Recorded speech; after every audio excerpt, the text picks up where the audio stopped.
یاد وسته قرآن سره رابطه مضبوطه وي، چې اوس احادیثو سره کلام معصومین سره رابطه مضبوطه وي، پیغمبر کلام سره کنه هغوی بیا مطمئن وي، هغوی څه مشکلات کسی مشکلاتو په مقابله کې حواس بخته نه کیږي، هغوی فرار نه کوي، هغوی ناامید نه کیږي، بلکې هغوی پرسکون وي، مطمئن وي، هغوی هر یو شی د خدای نظام کې بولی چې خدای قادر ذات دی او ټول نه پاسه ذات خدای دی. کسه زه به د وضاحت د حدیث رو سره داسې وکم، یو خو مو فارسی کې معروف شعر یهی کان ډېر ښکلی شعر دی چې در این دنیا کسی بیغم نباشد اگر باشد بنی آدم نو. دنیا کې مشکلاتو نه بغیر هیڅ چوکاته نشي لیدای، که انفرادي وي که اجتماعي وي. انفرادي کې هر یو کس یو الګ نوعیت والا مشکلات لري ځان دپاره کنه. دنیا څه کوم دی غغلی شوي دی مشکلات. بالکل. زه بس یو سیمپل ساده مثال در کوم. کسه ته که وکسې معاشره کې کنه کېدای شي زه داسې مثال درکړم، یو کس واده پسې مثلا لګیا دی، مثلا واده وکړي، یو بل کس وکسې مد مقابل هغه کېدای شي خپل کړي شي واده نه تانګ وي کنه. یو کس اولاد پسې څاروي دار بدار څه نظرونه کوي، یو کس ما خدای ورکړی اولاد وي مغه نه تانګ وي، یو کس جیب کې پیسه لري شوګر مریض دی خوړای نه شي، یو کس غریب دی شوګران لري خو خوړای شي خستای نه شي. مولانا روم یو شعر کوي کنه، څه درهم داران عالم را کرم نیست، کرم داران عالم را درهم نیست. چا سره درهم و دینار دی جیبونه ډاک دی، هغوی سره کرم و سخاوت نشته دی،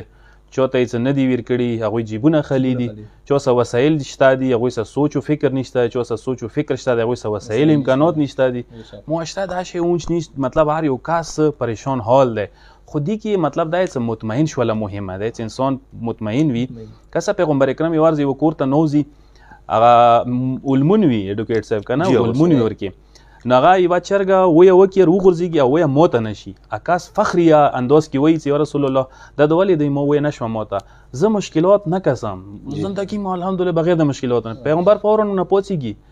دسترخوان او ته پرېږدي، هغې چې کوم کس مشکلاتو سره روبرو نه کېږي هغه زه مؤمن نه بولم کنه. مؤمن هغه دی چې هغه مشکلاتو سره روبرو کېږي او تکلیفونه کسي کنه.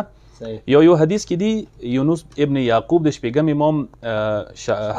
شاګرد او روي او مولا صحابي و کنه. مولوی څه کوم یو مؤمن چې هغه 40 دن کې یو واري هغه بدن ته تکلیف نه رسیږي، بدني تکلیف کنه، هغه ملعون دی، خدای رحمت نه ورياږي. ٹھیک شو. مقصد دی کې کسه هغه ضروري نه څه سنگین تکلیف مثلا غوټه بیماری څه صرف یو خره در باندې وشي، یو خراش در باندې وشي، یعنی دا یو قسم ته د زندگی حصہ بللی دی. او کور د مؤمن د فراز و نشیب زندگی کې وی، یو د مثلا لیاري کې ولوي دی خپل د موت شوا، یو مثلا کریک شوا، یو لګ تکلیف ته ملو شو، دا ټول د زندگی حصہ دی. زه به یو شعر د توایم کنه، سعدی کسه سعدی عارفانه شاعر نه و، حافظ عارفانه و سعدی اشعار عمومی دی، خدایو شعر بیخی عرفانی انداز کې ویلی دی، هغه د فلسفه خیلی دی ورکی د مشکلاتو. هغه ای کنه سلسله موی دوست حلقه دام بلاست، هر که در این سلسله نیست فارغ از این ماجراست. اعلی مفهوم لري دا شعر. هغه ای چې کسه د پروردگار عالم کوم نظام جوړ کړی د اسماء الحسنا الهی زری صدا نظام کائنات قائم دی، برقرار دی. د اسماء الحسنا الهی څه کوم دی قسم ته انسان زلفی وی کنه، د خدای زلفی دي چې خدای زلفان و زری صدا نظام ویلار دی. خو هغه ای چې کسه د خدای زلفی څه ونی سي نو خدای تر رسیدای شي، خو ای چې دا څه تنسیا د مشکلاتو نتورک دی. دا غدي جلونه دي، لکه مو مرغه او ته جول چې وکنه مغه ته چې ښکار د پاره ایڅ خدای د ټول نتورک کوم د نظام جوړ کړی دی کنه، دا ټول نتورک د تکلیفو صورت ته مخته مازال کوي اندوره به تکلیف سره روبرو کیږي، صورت ته مخته چې اندوره به ته مشکلاتو سره روبرو وي. کسه زبدا ته کنه عالم دنیا مشکلات ځان سره سمیټ کړي دي کنه، عالم دنیا مشکلاتو سره همراه د مولا کائنات یو حدیث د دارون بالبلاء محفوفه، صدا دنیا مشکلاتو سره تکلیفو سره همراه ده،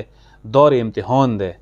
بهشت د سالته تکلیف نشته ده، بهشت د سالته انسان سکون کی مکمل مما یشتهون سالته مکمل انسان لپاره چې څو غوړي حاضر دیګن. یو کس مولانا پښتنه کې شپږم امام نه څو مولا جون تاسو یې څو بهشت کې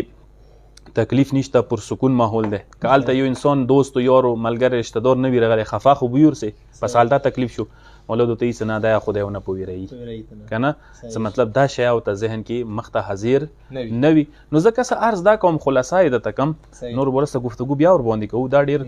جوار ټاپک دا ډیر مهم ټاپک دا خاص کر ایمو دغه مسایلو سره ریلیټیو دی وکیل صاحب کنه خال دي انفرادي مشکلات او ډیر دي سی مثلا عدالتو ته تاسو یا کسوي نو هغه ډیر زیات مایوس شي ډیر زیات مشکل مسلک ډیر مشکلات وکسي او د کوم ایمو اجتماعي مشکلات دي کنه دغه نه بیا دور انسان هغه شي ځنه ډیپریشن شکور شي کنه جسمانی بیماری نفسیتی بیماری سره تعلق لري انسان سره ډیپریشن شکور شي د افسردګي شکور شي پریشانی شکور شي سوچ بچور سره وبو منټل هیلث پرابلم ته شروع بالکل هغه بدني هغه باندې کته سو شوګر شو بي پی شو د ټولي بیماری اندغه سره تعلق لري زه د خلکو ته مشوره دا ور کوم څه د یاد وساتوي کته سو دا سوچ وکړي چې را د پرچنور کې بس مشکلات دي اسلام آباد کې بنوي یا اسلام آباد ته لوړ شو مثال وخت استرالیا کې بنوي بهر ارزي کې شتا مشکلات خپل نوعیت ولدي کته استرالیا ته لوړ شي امریکا ته لوړ شي یورپ ته لوړ شي کته سالته سکون نه آلته سکون نشته ده آلته سکون مالی مشکلات بدنوي سکون ده بسکونی وي ده بسکونی بیچینی ده کسه اصل مسئله بسکونی بیچینه ده دا بسکونی بیچینه مختلفو شکلو کې مختلفو ځایو کې هر چی ته موجوده ده که نشته ده صرف دی بنیاد باندې نشته سوره تو خدای سره اهل بیت سره تعلق مضبوط ده کنه به دغه شی سره ته مقابله کوي شي